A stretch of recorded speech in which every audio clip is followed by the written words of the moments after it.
Hey, what's going on? Today is February 20th, and you are listening and watching the Daily AI Show live. And if you happen to be looking at our screen today, we kind of want to talk about an interesting idea that Sam Altman brought up on a recent conversation he was having. I don't remember exactly where he said it. He's been out in the news quite a bit and talking, which is fantastic. You always get to learn a lot about where his brain is as far as agents and everything else. But today, we want to talk about this concept of the one-person unicorn. And what do we mean by that? Like, well, could you hypothetically build a unicorn status company, so a $1 billion valuation with one single person? Now, to expand on that real quick so we can dive into, because this is a fun conversation today about who's that person, guy or girl, what would it take to do that? But we don't have to stick with one, because I think even Sam was saying him and some tech buddies, they have sort of an internal pool about when they think that might happen. But he also said, like, what about a 10-person company, right? And we've actually seen in the past, we've seen close to or similar to that. I think famously they said Instagram only had, 12 employees? I read it in an article today. 13 employees. So there you go, like when they sold to Meta, to Facebook. So, and then there were some other examples of like dating apps and things like that where one single person had built something and eventually sold it. Also, some asterisks in here that we have to throw out at the top, because then we have to get into defining, well, hold on a second, what does this mean? And here's an asterisk that I thought was great from Forbes. And I want to call out the author because it was a fantastic article. Paolo Confino, Confino. I read it on Yahoo Finance, but it said it was originally in Forbes, and it was a great discussion of this whole idea. And the reason I want to bring up this asterisk is, well, okay, hold on now.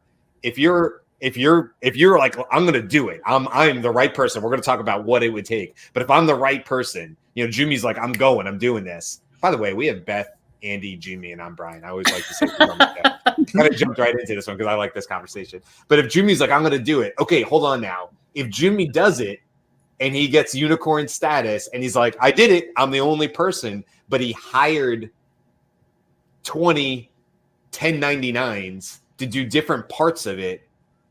In this, Paolo in the article says, I give them an asterisk. I'm not saying it's not impressive, but I'm giving them an asterisk. You got the Mark McGuire asterisk on that one, So that's sort of the start of this conversation. I think this is a really fun conversation because what I love to do and kind of what Paolo did in this article, and I want to hear your guys, is like, who's this unicorn, guy or girl? What would it take? What kind of personality does this person have to be? Do they have to be, first and foremost, an amazing seller? Do they have to be an influencer? Do they have to have universal appeal? Do they have to like have a stellar like YouTube channel and have a presence? Do they need to have that? Is it a software-based company? What are they building? Is it something where they can iterate over to and they're just making updates to it, which would perhaps lean towards being able to do it and handle that with AI. So there's a lot to unpack here, but I just wanted to throw that out as the start of the conversation. Like, this is what we're talking about. Maybe not just a one person, maybe a 10-person billion-dollar unicorn company, but also what would it take? Who's that person that's going to do it? And Paolo says, and he was quoting other people saying that this is technically possible with today's technology. The quote was, it wasn't his, but technology is waiting on us, not the other way around. I don't know where I lean on that because I think agents need to come along, but let's open it up for conversation. And Carl has also joined us as well. So I don't know, Jumi, you look like... First of all, Brian, I'll take the asterisks. Any day, anytime, I'll take the asterisks, no problem. I'll be the first to get the technically billion-dollar value. Yeah. I'll take it. I can have that footnote in history. I don't mind. But I will say, what excites me most about this concept, and like you said, this is a really fun concept to ideate on, is the technology, or at least we can envision the technology that will that enables us to do this, right? We can all see that AI can fulfill lots of roles and take on lots of the tasks and those mundane steps that that businesses have to deal with every day. In that same article, because I read the same article, they had the concept of a 3-person unicorn. Yeah. And I think that's the one. We might see these steps. We'll have the 10-person unicorn, and then we'll have the 3-person unicorn, and then we'll have the 1-person unicorn. Right. Asterisk or no. But they identified the 3 areas that this 3-person unicorn would be. One is the visionary. It's the visionary founder. Then there's the numbers person and the words person. I think that's a great breakdown that they identified, because whenever I've worked with founders, they all have this mission or goal or vision of what they're trying to do. And they're the best at that because they feel that, and it's usually there's a great deal of passion behind it, and they put a lot of energy into it, and some have called it a calling or what. Just they want to manifest what that idea in their head is out into the world, and so they fulfill that visionary slot. I would love to always have a numbers person that I work with, because I feel I'm more on the visionary side and less on the numbers. So if there's someone who's just a whiz with the numbers and knows how to crunch them the right way and everything's like, okay, I want to work with you. And the words person, like Brian, a lot of the stuff that I've read of yours, I really like what you come out with. So I'm like, yeah, I need someone who can speak really well and put it on paper, so to speak, and get it out there. Yeah, I'm a hype man. When you need to get a crowd, lathered up into a tizzy. That's where I come in, and then I'm off the stage. Nobody wants me on the stage longer. Nobody wants to say, "Hold on, Brian, we had some concerns about your last quarterly report." I'm gone. I'm not even on the stage. Elvis has left the building. I'm there for the hype. Hey, and then I'm turning it over to Andy. Everybody needs their DJ Khaled, another one. I'm there. So I think identifying that those are 3 key pillars of however you break down a business is going to be the key to being able to go on to that next step. And when you pointed out that is the tech right now, or are there elements that we still need to see? And I agree. The agents, a true stable and interactive agent is probably that key step, that key, turnover to really get people off the starting line with this concept. Not to say they couldn't do it now. I think it would require more automation and more time from the founders. But yeah, I think we're right there at that cusp where it's like, okay, someone just needs to find some really good implementation of what exists and take advantage of whatever that next piece of the tech is that's going to unlock the whole roadmap at this point. We had that conversation. Oh, sorry. I was just gonna say really quick. You guys, didn't you say yesterday? I was listening in on the show yesterday. Beth, Andy, and Jimmy. You guys did a great job talking about Character AI. Did I hear you guys say that they reached $1 billion status? Character AI. Well, they got $1 billion valuation from early, jump. Really, they're worth many more than $1 billion now. Well, sure, but I'm curious of like literally a site, right? Could something of like that had been built by one person and it catch fire? Mm-hmm. And get there. I don't know. Sorry, Carl. Go ahead. Well, we had this discussion I think last week on what was the foundations of custom GPTs, then the @mentions, but then all you need is those agents to be able to do things. So just going back to that conversation where you have quote unquote a CFO that you've created, a CFO agent, then you have a marketing agent, then you have people agent. And we were making fun where that CFO, you just gave instructions. I need you to ensure that we have a robust financial program. Then your marketing person. But the funny thing is, what if that person comes back and says, hey, to complete this, I can complete 80% of it or 60% of it, but I need 40% still done by manually done. So here's my recommendation to hire these type of people. You hire those people, technically they report not to you, to your agent. And then your agent, so your council, your executive team is literally a bunch of agents, and you give them directions, and the agent would then direct the people that you've hired to go and execute certain tasks. So technically now you have employees that report to AI. And so we were going down that. This is the Monkey Fingers show, right? Yes. These are the monkey fingers that we had to do.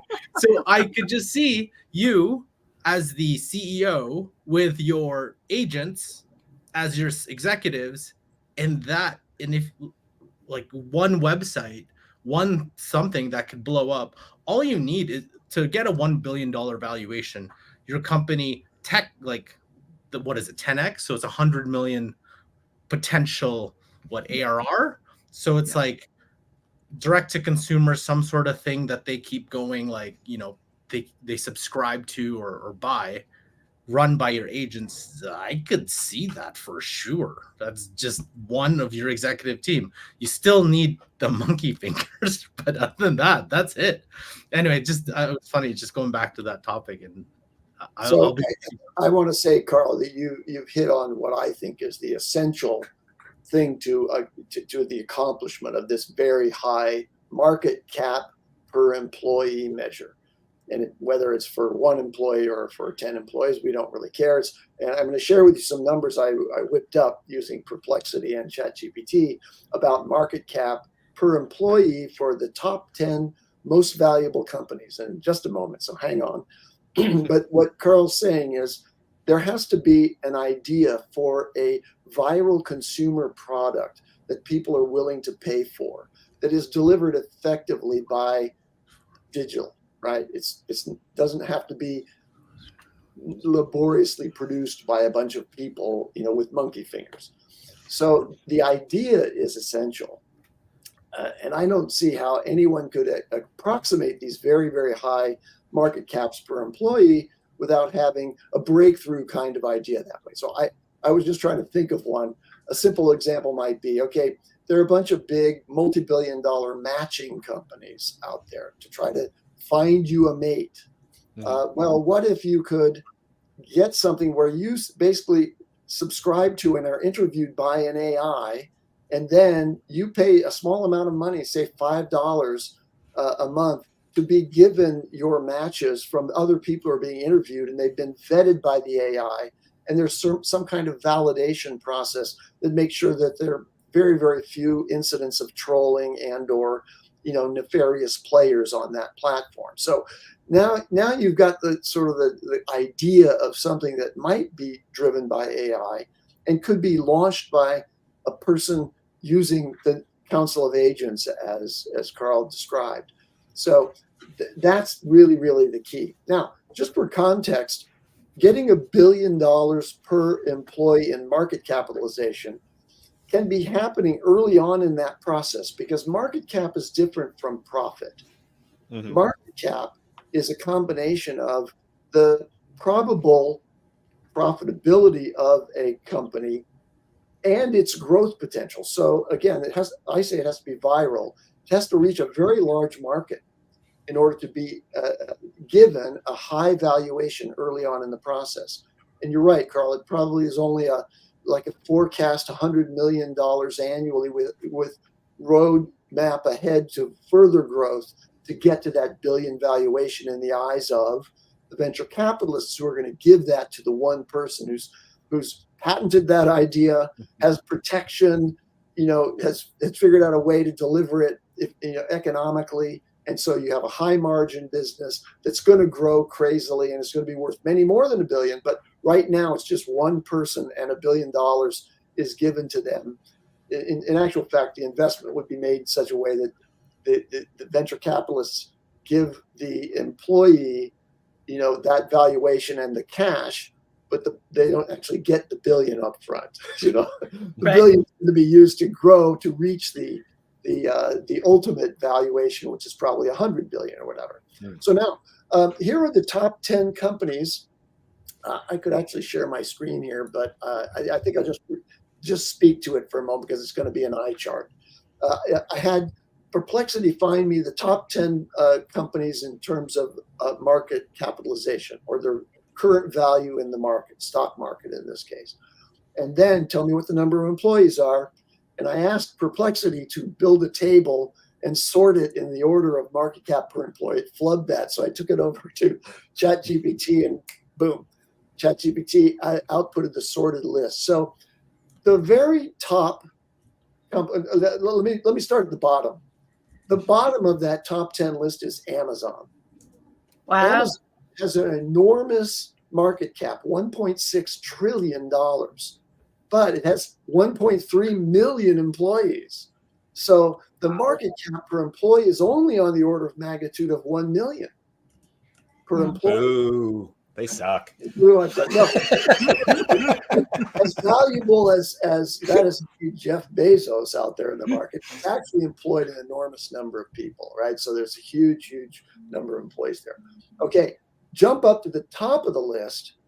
It's NVIDIA with $52 million per employee. They have only how much was it? $52 million 52. Okay. Per employee. Okay, so NVIDIA only has about 19,000, and it's just reached 1 trillion in market cap. Jeez. So that's the range that you see in the most valuable companies, is from 1 million to 52 million, and we're talking about going from 52 million to a billion. But again, right, you'll get to do the asterisk by giving that $1 billion valuation to the one person very early in the life cycle of that company. Right. Beth, what do you think? Well, I'm thinking about NVIDIA and like the long-term trajectory, because the market, for the reason that NVIDIA is valued so high, I'm seeing the trajectory like there's going to be more people coming in the marketplace, so that valuation may be going down a little bit. But I think so there's a famous paper that created the foundation for Transformers called Attention is All We Need. And what I am thinking is some of the limitation is the limitation of human attention. So whether the AI is an agent and able to actually do things with digital monkey fingers, or like being able to create like action plans that a human can take. I think that AI really needs to be capable of holding the attention that a human would normally be the person who's doing that. And that, for me, but we had this conversation after the show at one point, and I was like, why would you if you could work with friends, right? Like, I mean, I'll take $500 million and share it with my buddy, right? And I think part of why I'm thinking that is because the idea that I would need to hold all of that attention for all of those roles, for me personally, feels not worth it. I believe Andy said you are naive. There are people who would totally do that, and yep, this may not be. I'm a quarter unicorn, no problem. I'm like super happy with it. So that's where I'm coming from. So that brings up, okay, so that you guys all bring up really good points here. And what I'm curious is, okay, let's turn to this hypothetical person, or we can expand to 3 or 5 or something like that. Okay, here's my thoughts on it. Number one, the person to do this, or persons, if we're going to expand out to that three-part team or something like that, 3-person team, this is not their first rodeo. My guess is this person that hits this will have had significant success in a similar area, and they're building on that. We see this a lot, like the Elon Musks of the world and stuff like that, where they boom, boom, boom, boom. They jump up and then they hit like something like a Tesla and SpaceX or whatever. But it started back with PayPal or whatever, or Mark Cuban, or many others that can fit that role. So I think the people or person who do this, I definitely believe will have done something similar and close in the past. And what they might be doing is saying, I've had success. I struck lightning with a 30-person team 10 years ago. Yeah. But I think I could repeat it with AI agents, knowing what I know and my expertise in the field, and I could do it again. Also, my second part to that I want you guys' opinion on is I think this might be a super team. I think there's some people out there who are going to go, you're good at that. I'm good at this. You're good at that. We all collectively have done something up to maybe 500 million, and with small teams, and we've had success. We have market notoriety. We have a good head start. That's who I think we'll see do this first. I would be shocked. Could happen. I'd be shocked if this comes out of a garage somewhere, like they said in the article, Jimmy, right? Like the lore, the folklore of like, Bill Gates, going away in his garage, or, or what's his face from Apple, doing the same thing, this idea that somebody somewhere is sitting in a, what's his face? Not that important. Small impact on society. The idea that somebody is in their garage today and saying, I have a sound understanding of AI. I will be able to leap the moment there are agents available, and I will be able to build and deploy them at scale.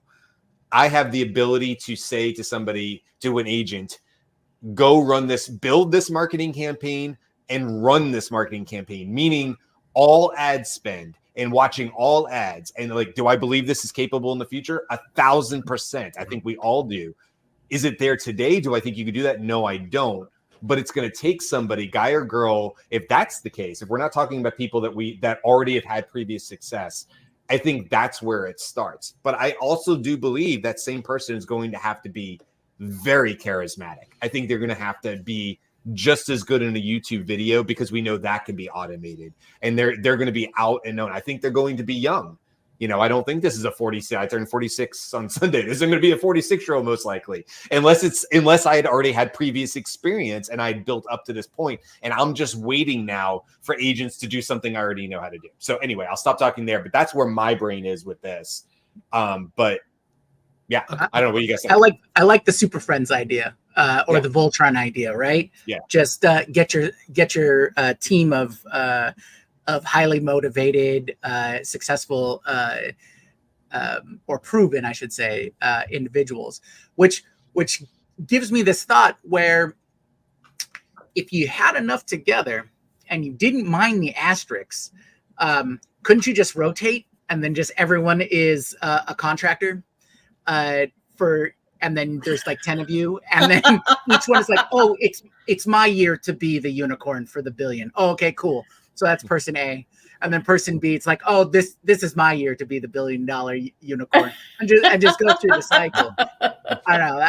I was just thinking, it's like, well, if you don't mind the asterisks, I think Super Friends is a fantastic way to go with that. There's one thing though that Brian, you mentioned, is that I don't think it necessarily needs to be from young or old or anything like that. I think the big key thing here is you understand some fundamentals of startup or running a business, but also have the fundamental knowledge of that agents, what you could do now with AI, and then what agents could do, right? And I think that's like the big gap, is that a lot of people don't know. They know how to run a business, but they don't necessarily know that AI could do all these things.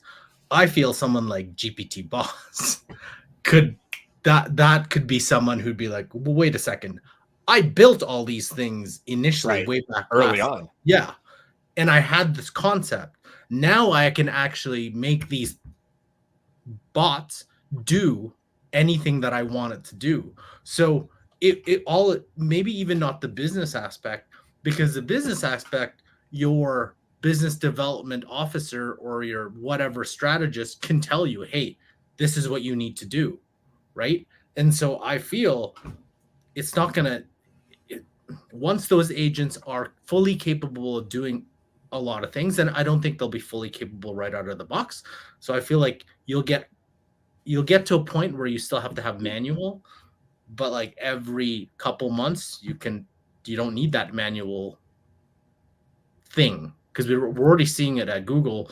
If you run Google Ads, you can literally let the AI run your ads because it's so much better at, picking and choosing and creating and all that kind of stuff. So I don't see, it's not very far. All it needs is somebody who kind of fundamentally understands how these things work and how to connect the dots together. And then the AI can fill in the rest in a way. So this leads us directly into a very important, broader societal implication of what we're talking about. If this can be done without humans, which is really what we're talking about doing, what happens in the long run when there isn't a labor force?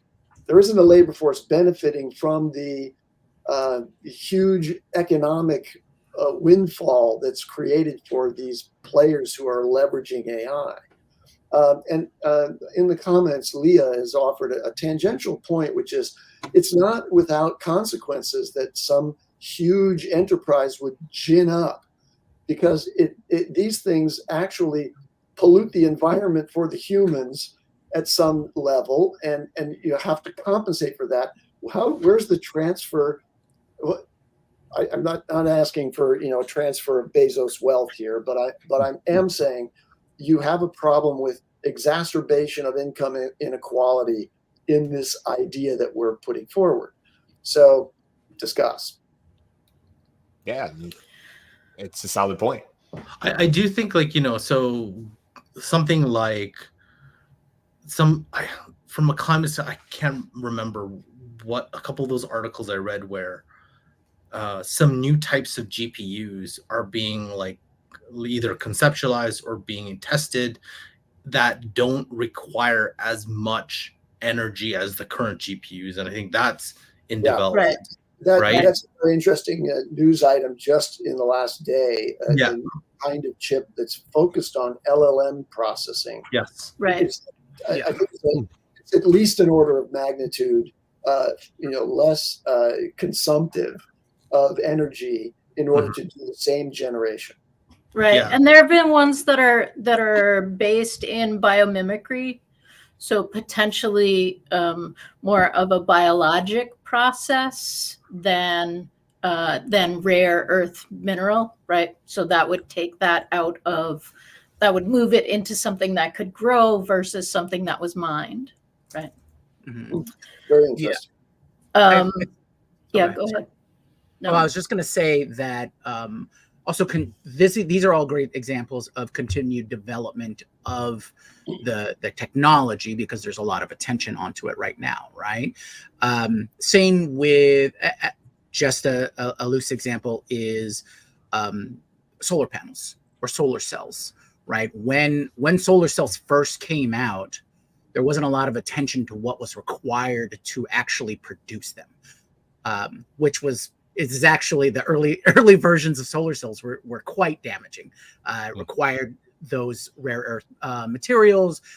Their processing was fairly toxic and things like that. But we could see overall that once the technology developed enough, that today's solar cells are far more efficient, require far less harmful materials, and the processing has the whole entire process and procedure has become far more efficient.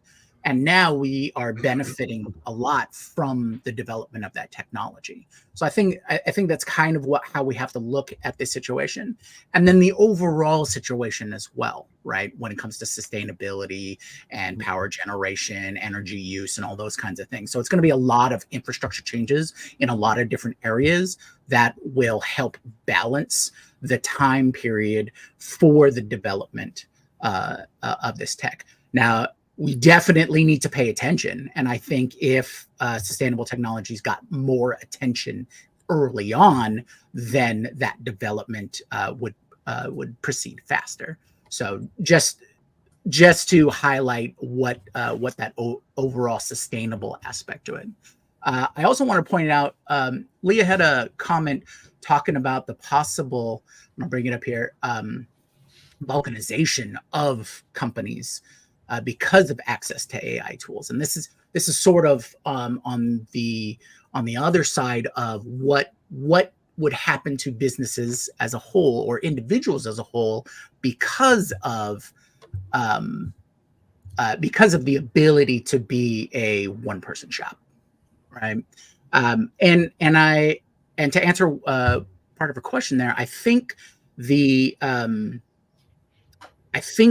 having people have the tools to empower themselves to run their own businesses is going to be a good thing overall. I think, like for most instances, yes, you will be solving a niche initially, identifying a problem area and trying to solve it.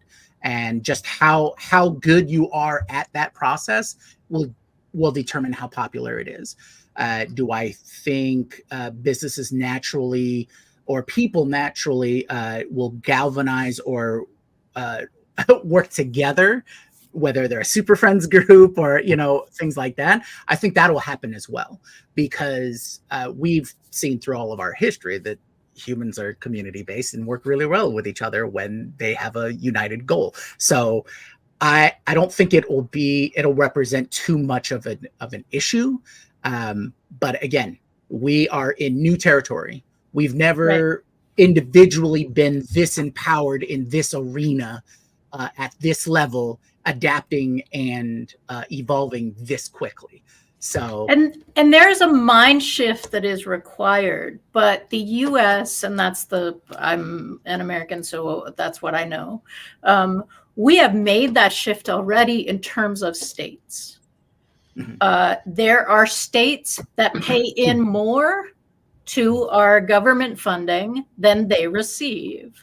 And there are states that pay in less and get great benefit from the states that pay in more, right? So that is already a relatively balanced. It's not balanced at all because we're the United States, but it is already a thing that states have agreed and understand and expect that is fair.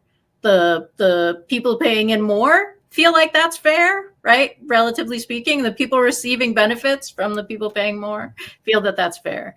We have not yet made that transition to on an individual basis, but that's sort of what I see as like the philosophy shift or the paradigm shift that I hope we're moving toward.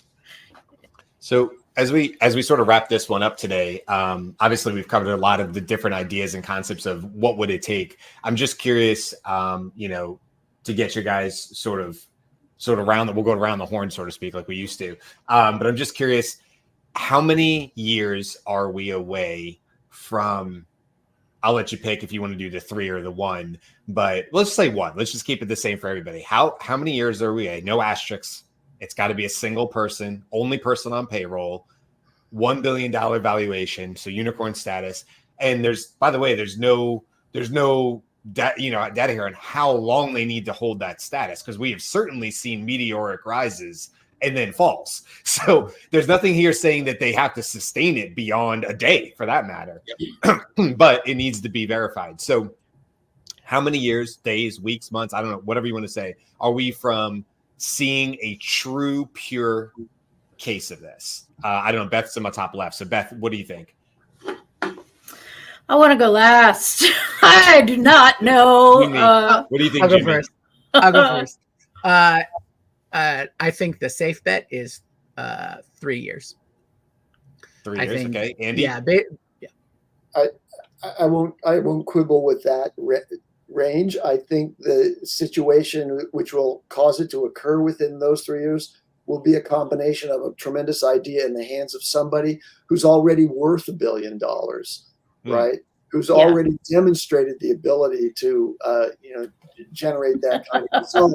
And you're basically giving them a valuation on their prospective business that they've come to you as an investor group with that is clearly going to achieve that. And so they say, okay, fine. We'll give you $100 million to start for 10% of the company. Yeah. All right. I'm gonna go with Leah here. So I'm gonna vote 2 years. Yes. Thank you, Leah. I think I was on The Price is Right and I got underbid. Carl, you can go last. I'll throw mine in there so I don't have to go last. God, I think you guys are close. I think I'm waiting on this hypothetical agent thing that we all kind of feel like is coming. How long do I think it's going to take? I mean, we're seeing already progress in that in 2024.